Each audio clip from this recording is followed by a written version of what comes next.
You know, go like this. How many dudes you know go like this?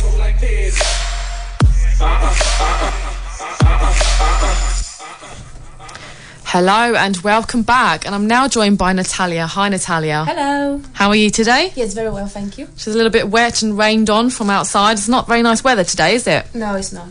At neither moment.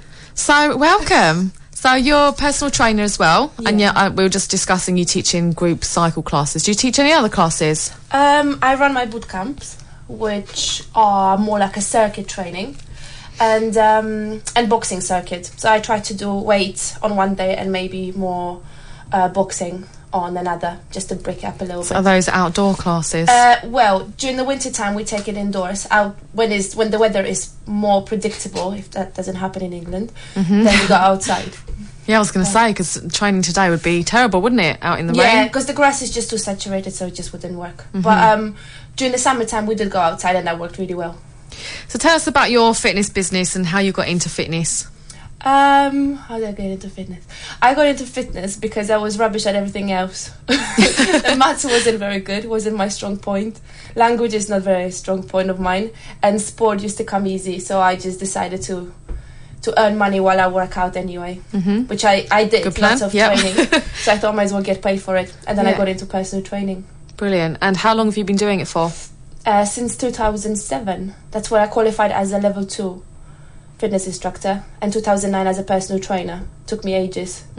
So So what are you doing more of, classes or personal training? personal training. And which do you enjoy the most?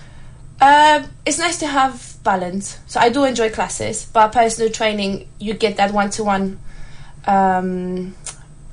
connection with your client, Yeah. and then you're able to sort of guide them a little bit better. So I suppose I like both. Okay, and tell us about your classes and whereabouts can people find you? I'm running boot camps in Burnham Beaches on Farnham Common. That's outdoors, regardless of the weather. If it's raining, snowing, unless it's very windy, the Burnham Beaches would be closed. But otherwise, we're there anyway. And then, still in Farnham Common, I'm hiring a sports hall in one of the schools, their house. So that's the indoor class, and that's on Tuesdays and Thursdays, evening classes. Okay, and where are you from originally? I'm Polish. I'm from Poland.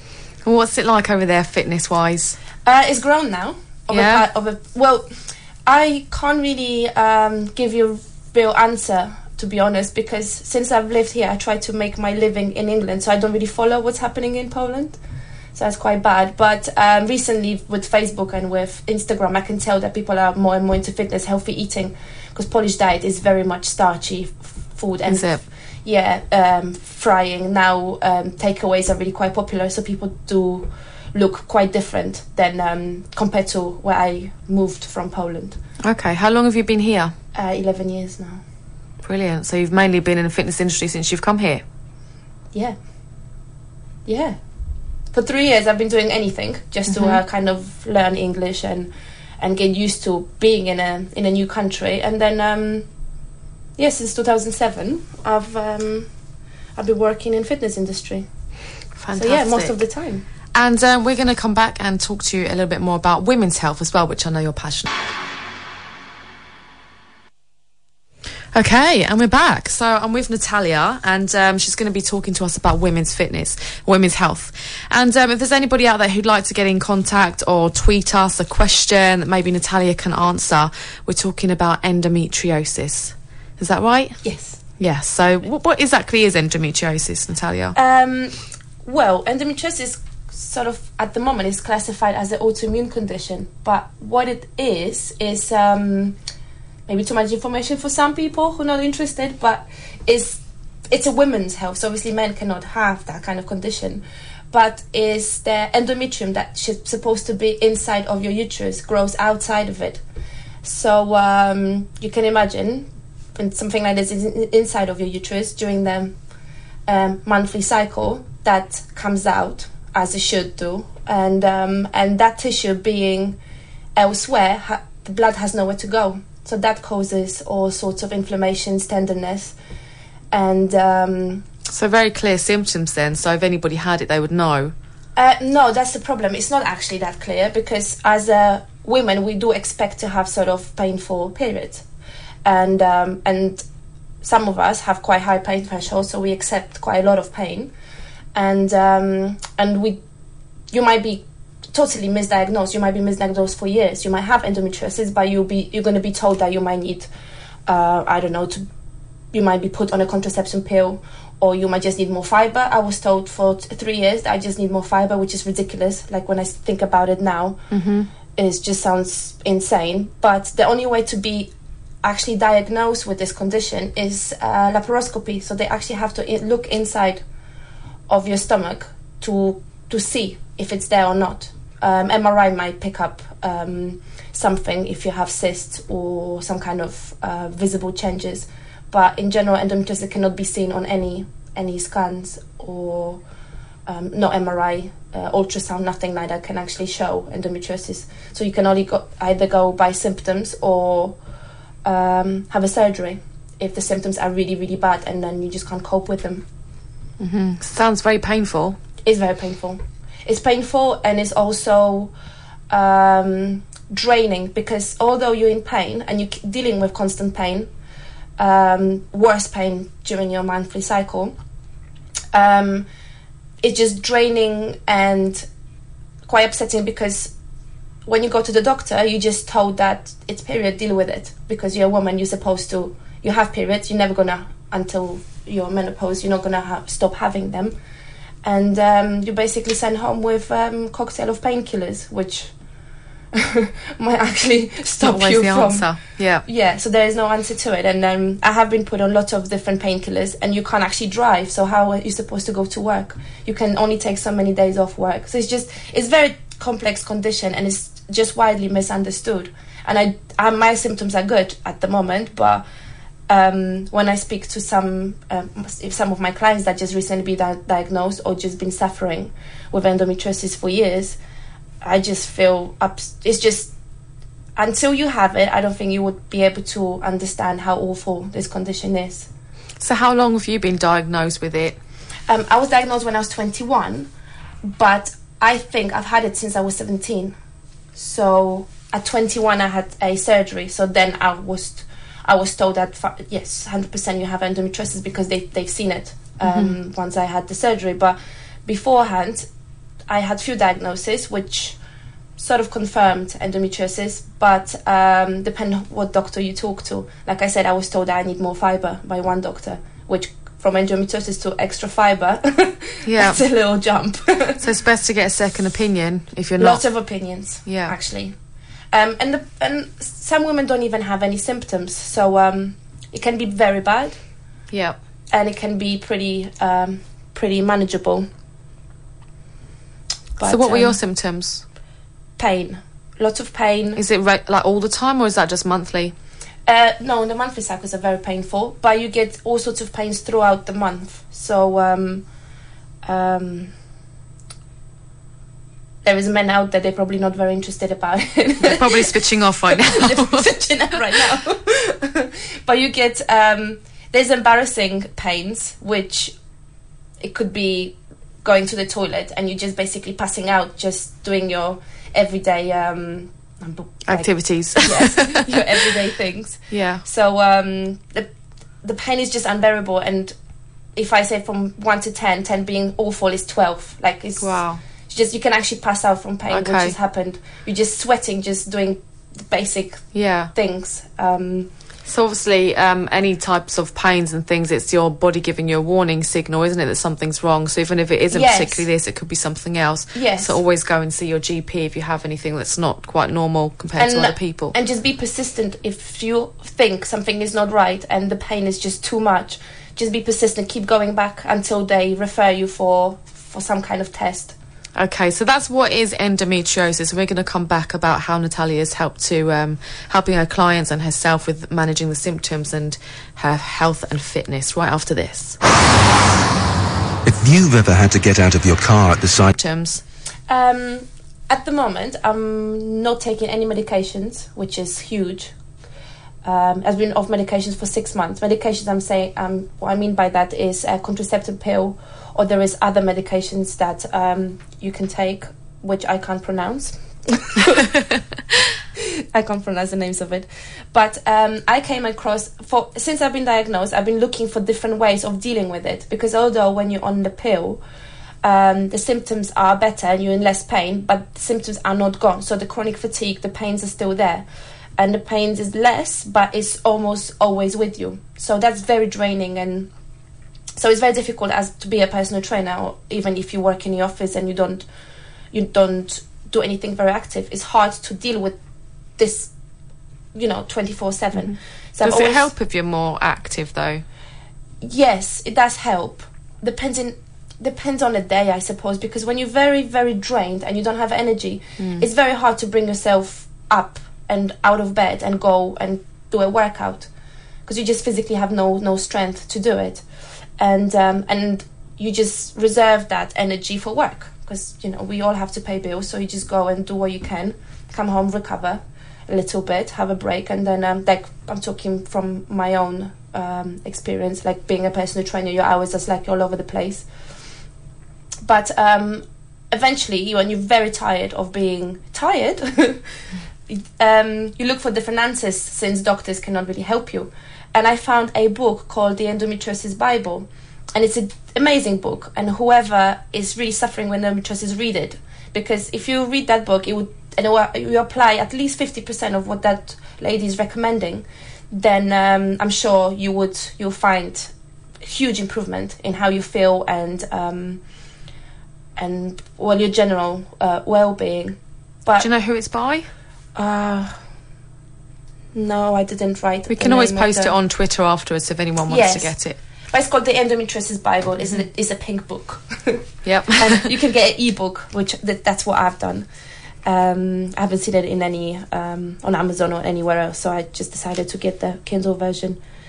But in that book, the main thing is to eliminate as many chemicals as you can. The main one being dioxin. And dioxin can be found even in sanitary pads and tampons, which is very scary, because that's the main not main reason, but it's been shown that dioxin can cause endometriosis, yet we use it quite closely, if you like. So to eliminate dioxin as much as you can, smoking is another thing.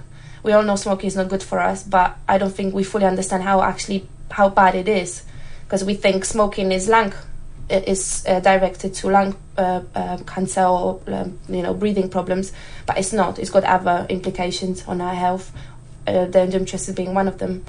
And another way of dealing with unnecessary chemicals is just eating organic food. And the truth is, organic food is more expensive, but if you go just for quality rather than quantity, you can lose weight just by eating a little bit less. So just prioritize your shopping. Just buy as best quality as you can. If you can't afford very good quality meat, maybe just cut down on meat. Just eat less of it. Red meat is not good for endometriosis in general. So eating white meat, fish, seafood, and then so all of these things are going to benefit your health anyway. Yes, but I found doing all these things, I've reduced my shopping. Like at the moment, I visit probably 10 aisles in the shop rather than going throughout the whole of a market, because you just don't have to go near anything that is pre-packaged. You just buy vegetables, fresh meat, fresh fish, and that's what should be in your fridge. Avoiding things like gluten, even if you're not gluten intolerant. I don't know if I'm gluten intolerant. I'm slightly self-diagnosing myself, but I realized that having no gluten hugely improved my my well-being. My joints don't hurt as much, and so how long did it take after changing your diet that you found your symptoms were less? 6 weeks. Yeah, about 6 weeks. Being very strict. At the moment, I would say I'm 80% of what the book recommends. So when did you make the decision to come off your medication? In May. And So you'd been eating healthy by then? No, in May I stopped medication and I couldn't cope with the... First month is fine. Second month is worse. But by the 3rd month, with my experience throughout, I've had it for 10 years, and on and off I've been trying to come off the contraception pill. I've never managed to last longer than 6 months, and now I'm off the pill for 7 months, and I've been absolutely fine, except for December, when my obviously December is Christmas time. I didn't eat very well. We went for a trip, so again on the trip we didn't eat what I should be eating because it's just very difficult. And in January I felt the effects immediately. Wow. So that food really does change everything. Yes, I thought maybe my hormones changed and somehow everything fell into place. But I can tell it's the food that really, really helped me. Because in January I was in so much pain. I didn't go to work one day, which is only one day. I think if I didn't change my diet immediately in January, I would probably have that problem every month, if not all month long. And how did you manage your fitness then? Because as you were saying, some days you just felt terribly exhausted, and if you're in pain and you've got classes to teach, you just take painkillers and coffee, which is again you have to limit your coffee because it flushes all the other nutrients out of your system. So again, that causes another imbalance. So that's what I did: painkillers and coffee, and I would go to work, do what I had to do, come home, have a nap, and then do it again in the evening. That's how my week would look, really, week after week, month after month. So what are your tips and advice for any of the listeners? Read the book. Read the Endometriosis Bible book, because it's just great. There is a few chapters that you might switch, you might just skip through, or you might not be interesting, but just go. If you really don't like reading, I hate reading, but I was in so much pain and so exhausted with it, in the end I downloaded the book and I read the whole book in one day because I didn't go to work. Just sat in bed and I just read and read and read until I finished the book. And from the following day I went and did my food shopping, and I said I've got to do it. So if you're really serious about getting better, just read the book and see it for yourself, really, because I think we're all different. Everyone has different symptoms. Everyone has different level of that illness. So some women might not know they have it. Some women are in constant pain and they just can't function. So I would say I was somewhere in the middle, because I have met people that are much worse than I ever was, really. Mm-hmm. So as a personal trainer and with some clients with the same symptoms, I imagine you're really helping them with their food, yes, and their diet. Yes, but it's such an effort to plan your eating, because this is not just healthy eating. This is just being quite extreme, replacing on your bleach, even the things that you clean your toilet with something that is that hasn't got as many chemicals in it. So just general bleach is in the book says you shouldn't use it. That I've tried to use different products. So I guess anything's worth a try when you're feeling that bad. Yes, and when you tell people to go to such extreme, they don't want to listen. So I do try, but just one of my clients went, and I only have 2 clients that have endometriosis at the moment. Hopefully there'll be no more. I don't wish this on anyone, but only one of my clients is actually trying to get better. So I suppose the other one wasn't in enough pain yet. So if anybody listening's got any questions for Natalia, obviously she's not a GP, but as a fitness professional and experienced endometriosis herself. Yes, definitely. Please tweet us at HazeFemOfficial. We're going to be right back with some more women's health topics and other interesting things going on in the media in terms of health and fitness after this.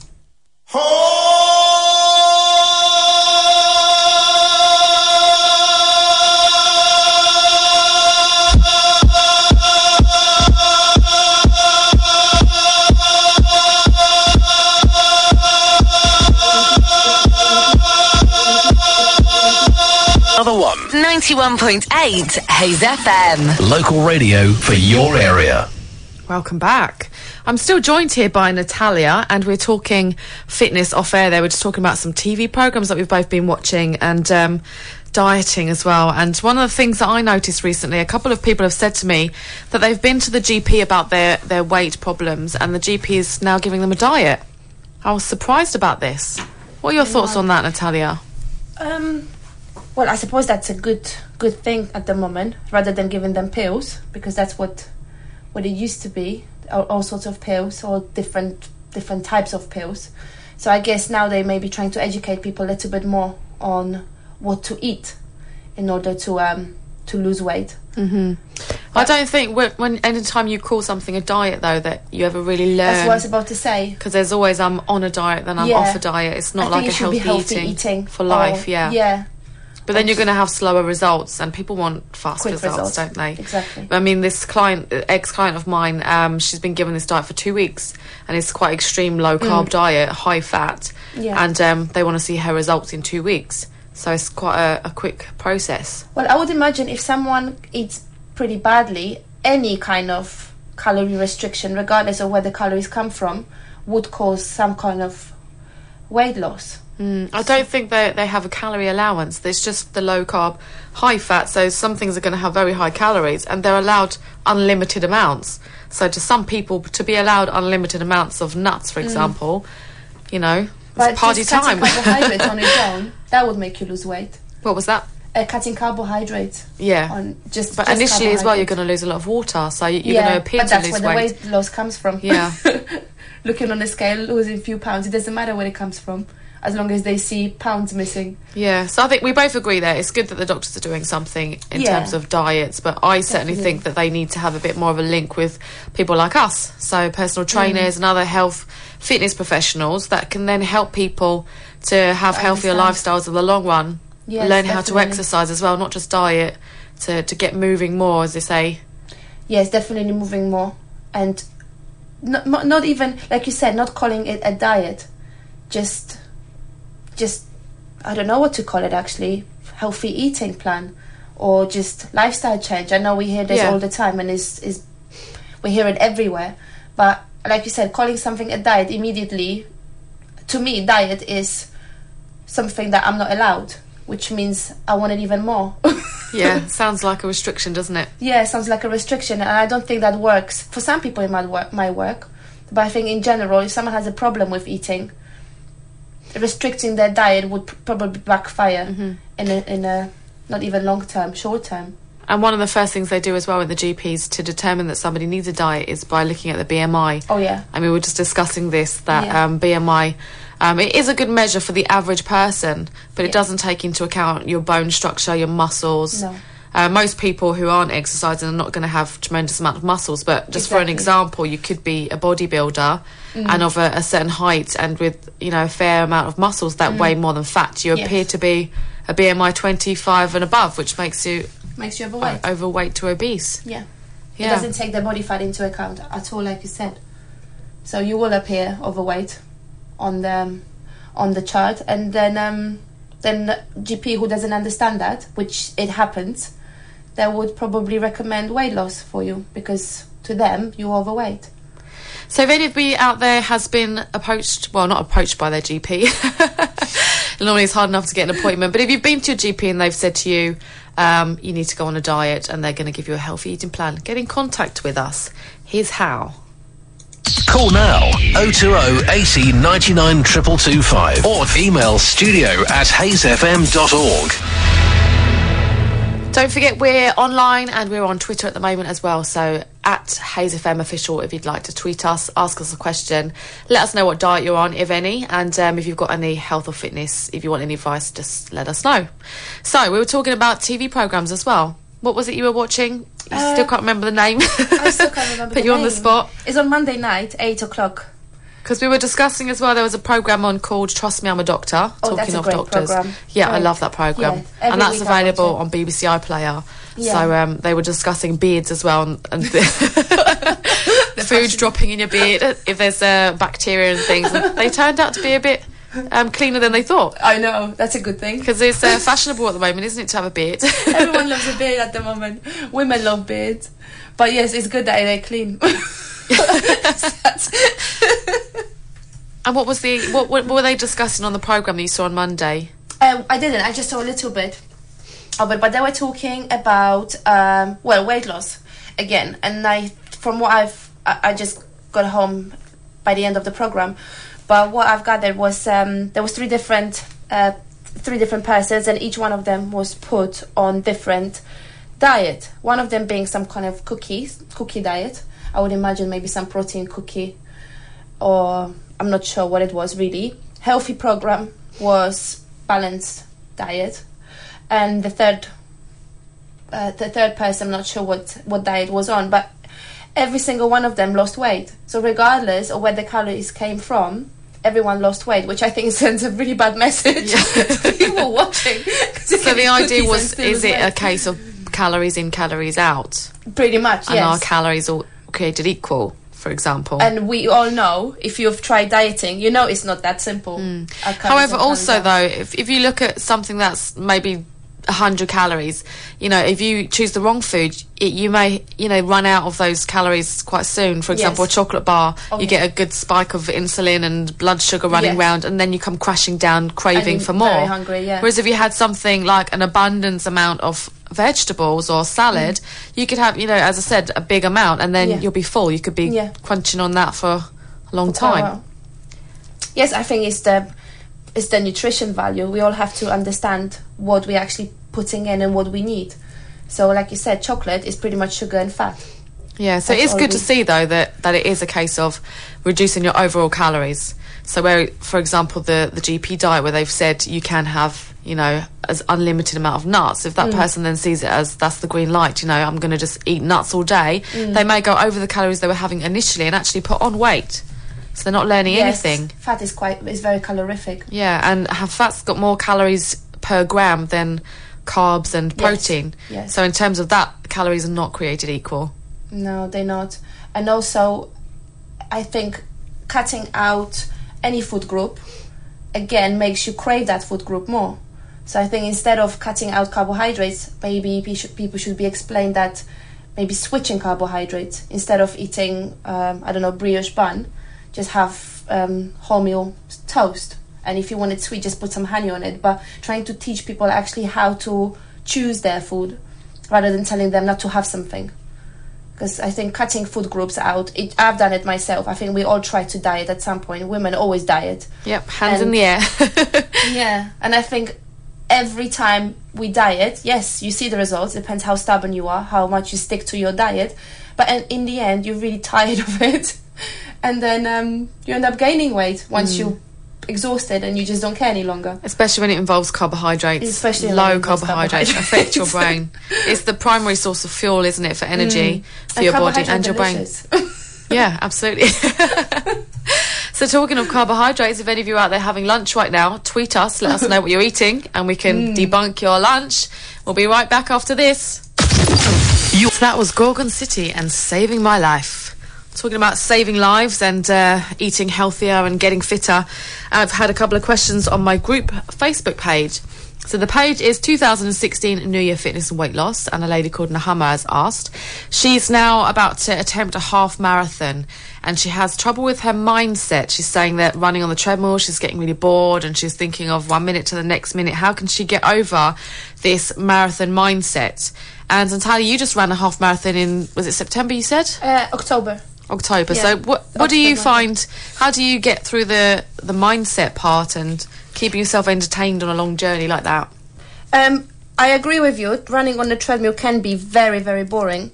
If you find any kind of courage, just go outside. Maybe go into the park or just run around your block a couple of times just so you get used to being outside, and you'll see how much more fun this is, because the environment changes, the view changes, and you're just pushing forward rather than every step on the treadmill. Every step is exactly the same, and I agree, it's very, very boring. But maybe speak to your friends and see if there is anyone that would like to join you. You can join a running club. Have a look in your local parks. There is running clubs. There's the park runs, isn't there? Yes, it's hugely popular, and it doesn't cost anything. You get your stats, so at the end of your run you will get your timing, so every week you can you've got something to aim for. Running with people also motivates you in a way that even if you stop, there would certainly be someone else that is as fit as you, or you might be actually fitter than someone else, which either way is motivating. Yep. And just run outside, try, even in the rain. It's just quite liberating. Yeah, That's that's what I enjoy as well. Yeah. Peace of mind. Treadmill is good. I think she doesn't want the peace of mind though. So my advice was to get some good music. Oh yes, music, definitely. Listen to Haze FM, put it on Gosh, you. yeah. get the app. And music is brilliant. especially 1 till 3 on a Tuesday, and we'll keep you motivated while you're running. Yes, but just be careful once you're outside. If you're running on the road or where there is not in a park, just careful with your music. You want to be aware One what's ear around out. you. Yes, I always say that. Always listen to what's around you. Because I had, I'm just talking. What's on where you live? In partnership with Uxbridge College. Find out more. Call 01895 853333 or uxbridgecollege.ac.uk. Welcome back. So, Nahama's question from my Facebook group, 2016 New Year Fitness and Weight Loss. She was asking about doing a half marathon and getting over the mindset. And we were just saying there the last thing about having your headphones in and obviously be safe with one headphone out. Important. And Natalia had an experience, didn't you? Running in front of the bus. Yeah. But this is exactly what headphones, good music, keeps you going, but you can't hear what's around you. So I don't know what to suggest because I cannot run without music, which is quite bad, relying on it. But just be careful, look around. But I think the other thing is you could have a heart rate monitor. And if you work out the levels that you want to be working at, obviously if you're a beginner you're going to work at a little bit less level and so on, but you can do intervals that way and make sure you're working in the level that you're trying to work at, and that's keeping your mind distracted, isn't it? If you're thinking of your exercise in terms of 1 minute of this and 2 minutes of that instead of, oh gosh, I've got 20 minutes of running, you can also download a program of ASIC's website, or just go on a fitness bar or Strava. They've got all sorts of programs. You can actually download a program for half marathon. It will give you exact structure what you should be doing every week. You just tick off each session, and that's really good because then you would know that you will get ready for your half marathon and you will do well. Yeah, and it's great as well to take your phone with you and have the pedometer app on there. Yes. Some phones just do it naturally, don't they? Yeah. And then it gives you that bing bing, you've done your goal for the day, 10,000 steps. Yeah, I always use Strava. I like Strava because it gives you, like you said, that ding ding every kilometre, because I work with kilometres. That's the one hooked up to MyFitnessPal, isn't it? Yes, Yeah, that's the so one. if you're that's also another thing that you can go to, download and upload your food and everything. It tells you your calories. So if you're burning them off, then you can also automatically you're allowed more food. That's exactly. All the good That's stuff. another motivation. Absolutely. So we also had another question on the page, getting into bikini competitions, and Sonia is looking to do bikini competition for the first time. She's never done anything like it. She's quite frightened, thinking about being on stage, but it's something she really wants to do. Obviously, great. some of the listeners know I did one, a few in a row at the end of last year, but also, Natalia, you haven't you? I've done one, yes. What's your experience then? How did you get into it from knowing nothing to then taking the stage? Well, I did it with my friend who already did a competition. So then we decided to do it together. So I had help. I had help with posing and all these things. She sort of guided me. But what my experience wasn't, I wouldn't do it again. That wasn't it's not my thing. But for everyone that wants to do it, it's a huge achievement. Just getting your body into that shape. When you just look in the mirror and you think, wow, I can look like that. It's very rewarding. But you have to be very confident. Just be confident on the stage, which I lack greatly. Although I thought I was looking. You just have to know what category to. Or how to appear confident. Or how to appear confident. You may not feel confident, but you fake it till you make it. Yes, that's true. I just couldn't do it. My overall experience, I wouldn't do it again, but I'm glad I've done it because it taught me a lot about my body, about dieting, eating, how to eat to actually reduce body fat. So we're not talking losing weight as such, because I haven't actually lost weight. Maybe 3 kgs, which is almost nothing. That's less than half a stone. But I looked very trim. So that's the difference between losing fat and losing weight. Yeah. And you learn all that while you preparing for the competition, and just meeting people who think like you do, who are really quite body conscious, is good, I think, to be a little vain, and you want to appear, you want to look better, and that's what your goal is. And yes, it's a brilliant experience. Hard work. So advice for somebody looking to start then, what would you say they should do? I would recommend working with some kind of coach that would be able to explain how to diet so you don't hurt yourself. Because dieting is one thing, and actually eating for fat loss is another. You're going to have to restrict a lot of calories and restrict your eating in general. That means you might be lacking nutrients. And do you agree, even as a fitness professional, you still need a coach? I agree, yes. Because it's nice to have somebody else to push it, and accountability. Yes, accountability. I think somebody that's you what can works. go and moan to. When all your clients moan to you, you need to moan to somebody else. Because obviously you can't moan back on your own clients. They might ditch you. All right, so let's talk more bikini dieting and what to do after this. Love Hayes FM. It's Health and Fitness Show every Tuesday 1 till 3 p.m. with Nicola Feustel. And Natalia today. So not on my own. I'm with Natalia in the studio and we're talking about bikini competitions. And one piece of advice I would say, actually, probably the first thing you need to do, although I didn't, but looking back on it now, I would have loved to have gone and watched a show. The very first show that I went to, I was on the stage. Oh, really? And I was actually kept out the back. Like in this sort of kitchen area, which is what they gave us for changing room, and you weren't really allowed out. So at the same time, I didn't want my family to like spoil the surprise of what I looked like, because I'd done my hair and face and everything. And one of my friends came and he hadn't seen me even do the transformation, so just to see my body looking different, I just wanted, the big wow factor. But certainly being out the back, I then didn't even get to watch the show. And then when my category came out, I was the first one in the line, so I didn't have anybody to follow or anything, and I just had to really quite tough. Go for it. Yeah, it was really scary. Oh, I have seen a show before. I've seen a couple of shows before I actually did a show. But yeah, I definitely recommend it so that you can just see, because different shows are different, aren't they? And they want different things. You can tell by the winners of certain federations what they're looking for, and also look at the different categories and the shapes and sizes of people's bodies. So you know exactly where to, in which category you should compete, because that's quite important to choose well. Yeah, but at the same time, I think it's quite difficult. There is a fine line between some categories, like bikini, to then the next one up, I know. Toned figure. That's true. And also, you don't know what you're going to look like once you've got rid of your fat. How much muscle you've got underneath. Yeah. And also, how you're going to look in comparison to the rest. Yeah. Because I personally was huge compared to the rest. Everyone else was tiny, and there was me standing in the middle of them with my massive legs. With your amazing legs.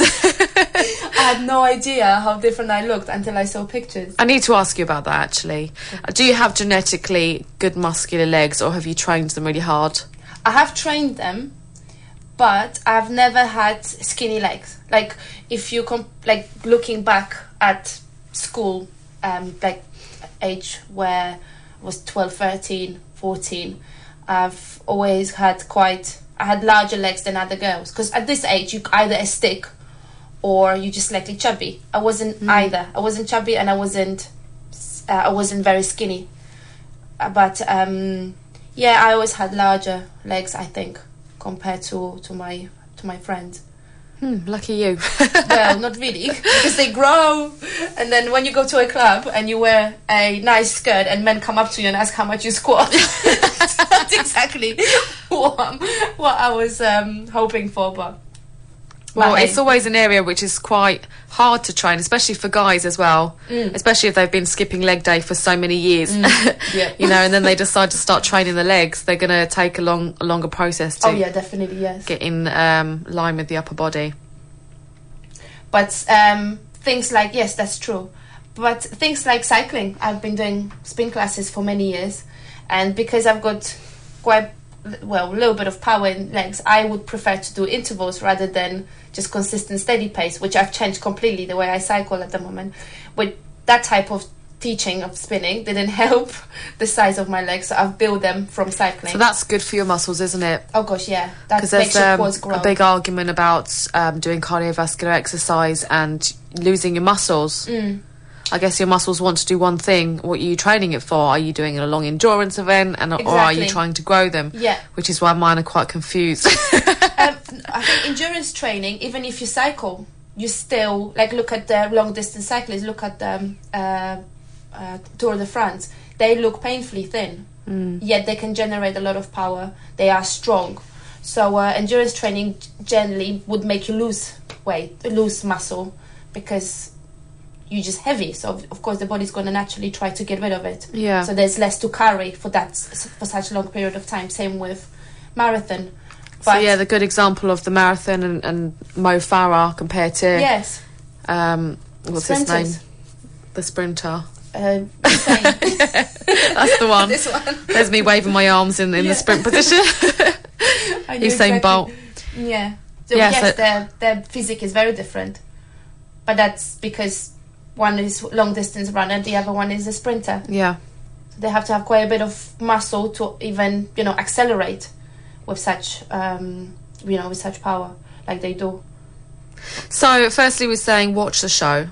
Yes. And decide on which federation you want to compete with. Yep. And then decide on the category as well, which you can certainly get help with that once you get a coach. They should be able to advise you on your body shape. They'll be able to advise you.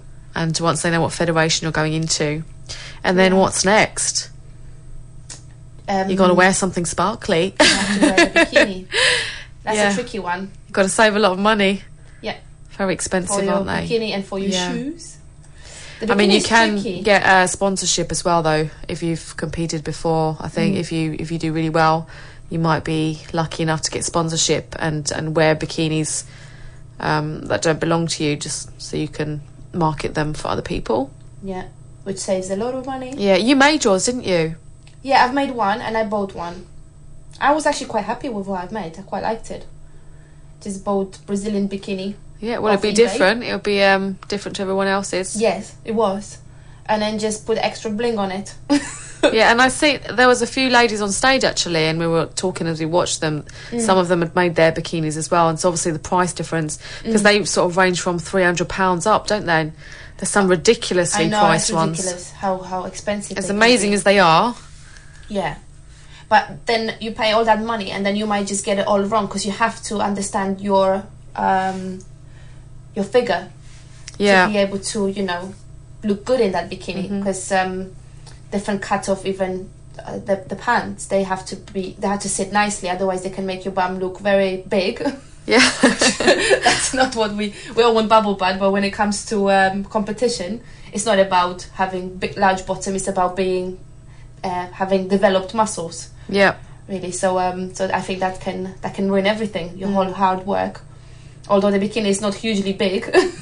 Yeah, I mean that. Well, that's the thing, isn't it? It costs so much money, and people say, "Oh, for that tiny piece of Yeah. material." But it's true. It is And then tiny thinking piece. about it, this was from Sonia. So a lady was asking, obviously, about bikinis, but then with guys, I have no Oh, idea. that's easy. Where do they get their? Because there's some wear the little triangle pants, and then others. I think the beach body category wear like the little shorts, don't they? Yes, they wear shorts. I thought that was quite easy to purchase. Because the tiny pants for the bodybuilders, I think these are for heavy bodybuilders, because they want to wear as little as possible to Yeah. So the to size show off categories. their legs and the glutes, obviously, and Yeah. hamstrings and everything. So I think that would be made by the companies that make bikinis, wouldn't it? Yeah, I imagine so. I just Yeah. wondering if guys out there wondering what type of pants to wear. I can't believe we're talking about this. Are the guys Talking about tuning back pants. in now? Yeah. I think guys are back on now, back to listening. In fact, I've seen some very, very tiny pants where you wear the number. Everyone has a number they have to wear, and obviously they The have number's to bigger pin it than on. the pants. Yeah. On that note, we're going to go to the news. Advertising on 91.8 Hayes FM could be the most cost-effective way to reach thousands of listeners every day. We can offer spot advertising or show sponsorship. So why not get your local radio station working for your business? Call a helpful team on 0208 099 2226 or email office@hazefm.org. Order in the court. This court will have order. So you say you've gained these skills? Yeah, I told you. I got them from DeSalis. The school offers GCSEs, BTECs and A-levels with a focus on business-related subjects. Retail, finance, accounting, law and ICT, delivered through real commercial businesses and linked to the world of work. But you're representing yourself in court. In addition to their traditional learning, all students will get a weekly professional work placement, which will be related to their studies or career aspirations. And whom is this for? 14 to 19-year-old students in a 5-mile radius of the college. Because of small class sizes, every student is supported by a personal coach. And where can this all be accessed? In Hillingdon at Hewins College, Hayes, UB4 8JP. You can follow DeSalis on Facebook and Twitter, both at DeSalis Studio College. Website www.desalisstudioschool.co.uk or call 0208 573 2097 and email info@desalisstudiocollege.co.uk. Case closed. Court dismissed. Love Hayes FM? We all love our new mobile app. Listen on the move and catch your favourite presenters. Message the studio, request tracks and keep up to date with the newsfeed. It's available to download for free from either the Apple App Store or the Google Play Store. Hayes FM. A late night recipe. Slice some chips and put in the deep fat fryer. Fall asleep in front of the late film. Wake up. Leave pan on hob and don't attempt to move it. Do not pour water onto oil. Turn hob off if possible and get out of the house. Stay out and call 999. Fire kills. You can prevent it. 91.8 Hayes FM.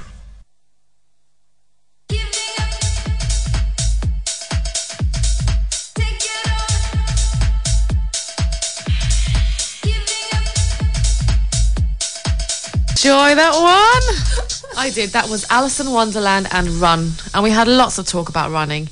And Natalia's been sitting here drinking this lovely looking smoothie the whole time. Yummy. So tell me about this smoothie. What is in it? Right, so I have smoothie every day for convenience. As a trainer, it doesn't look very pretty if you're munching on chicken in front of your client. So smoothies are brilliant as a snack, or even I treat it sometimes as a meal replacement. But what's in it is celery, which I hate, but I can manage in a smoothie. It's so good for you. I know, so good for you. That's why I try to have it, but I generally can't stand the flavour.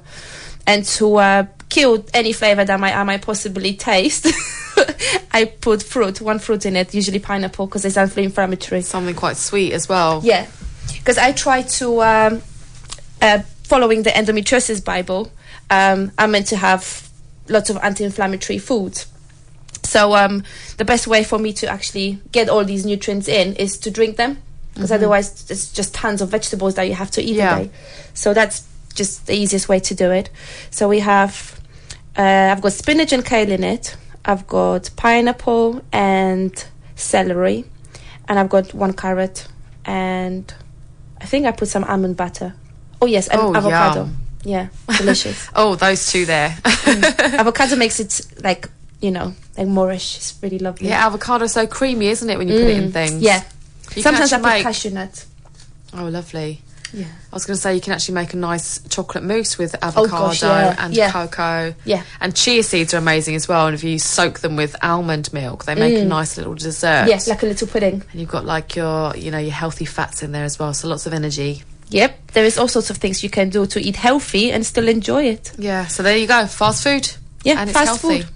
And that's a NutriBullet, isn't it? Yeah, I've got another blender, but I must admit I don't want to promote NutriBullet on any other, but unfortunately this is a good one. So I would, if someone wants a blender, I think that's a See, I had one though. Mine broke. You're broke. So now I'm without blender. But then, not happy. It's just so powerful. So you can put chunks of carrot, frozen pineapple, little bit of liquid, and just blend it. And what are your thoughts on the difference between juicers and blenders? Because with the juicers, they remove the edges, don't they? Yes. And presumably some of the fibre and things. Yeah, I'm What's after your take on fibre. So I wouldn't. I used to drink juices because I used to get anemia quite often, and I don't anymore. So with anemia, I had to drink beetroot juices and that sort of thing, because actually getting a supplement. Supplement has a side effect, and I'm not going to go into Yeah, and what do the you side eat red effect meat is. though? Do you not eat red meat? I do, but I love red meat. I love steak, but that didn't seem to be enough. So I will get absolutely exhausted, and this is where I realised. Well, all the that I've vitamin C in there as well is going to be good to help you absorb the iron. Yes, which is another thing. But if you have spinach, a big portion of spinach, if you wilt your spinach a little bit, that helps the absorption. And I just put it in my smoothie. You can't really taste it. So I seem to be doing very well with smoothies at the moment. And juices are good, but like you said, they don't have any fibre, so they're not that filling. But when you're just on water and you're allowed a few vegetables, juicing up a few vegetables would be great, wouldn't it? Like one of my favourites is carrots with ginger. Oh yeah. So just that alone. Yeah. I mean, even carrots on its own. Yeah. You wouldn't imagine it's got such a nice flavour, but it really has. Yeah, I love carrot juice. From back home, even we've got this company that makes carrot juices. They do add a little bit of sugar to it, but well, that's the thing when you make your own. You know exactly what goes in it. If you buy anything, even just carrot juice from the shops, it's going to have something in there. A little bit of orange, and then there we go. Yeah, delicious. And obviously to make it preserve longer and taste better, they add more things into it. Yeah, it's the sugar. I think that's the biggest, because sugar preserves. I was given these delicious chocolates for Christmas. And I didn't know the brand, so I googled the brand, and they said this particular brand doesn't have as many additives and preservatives. And then I figured that actually the reason why it doesn't have that many is because it's got the sugar content is through the roof. So that's what replaced the additives. But I always get scared of the things that don't have anything written on there, no ingredients. You're not allowed to know what's this particular inside. chocolate didn't have anything, absolutely no ingredients. I suppose if you have any kind of allergy, you just avoid eating things like that, just in case. Yeah. Have you tried the really dark chocolate?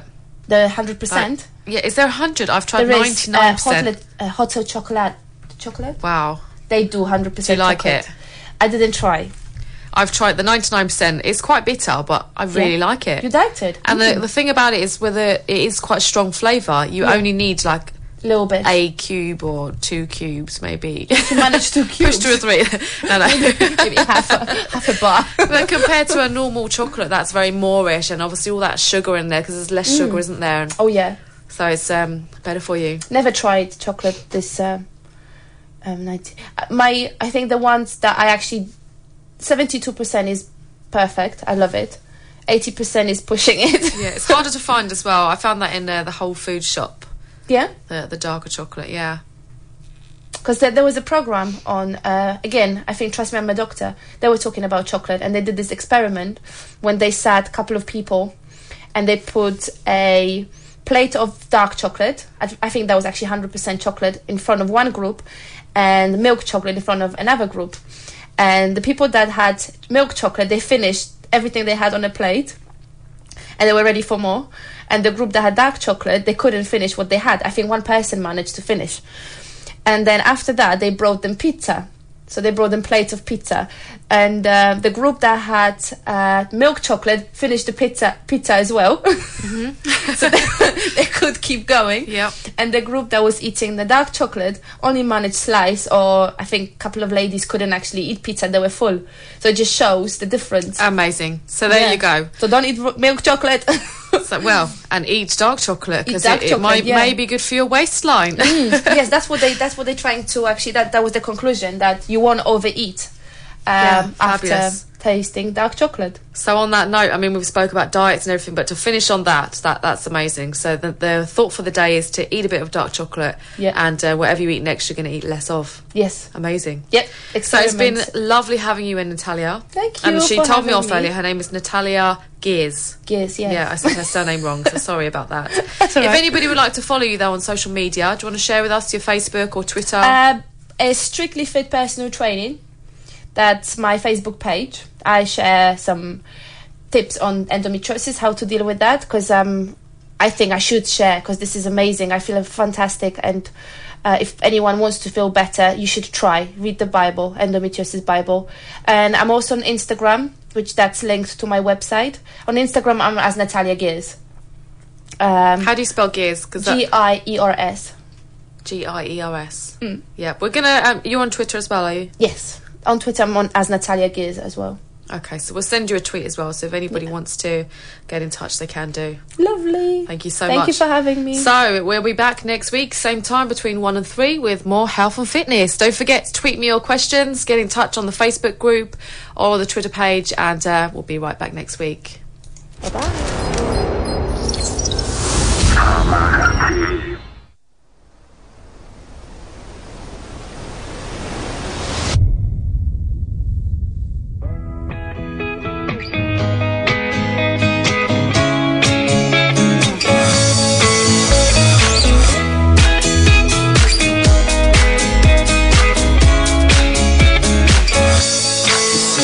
As I go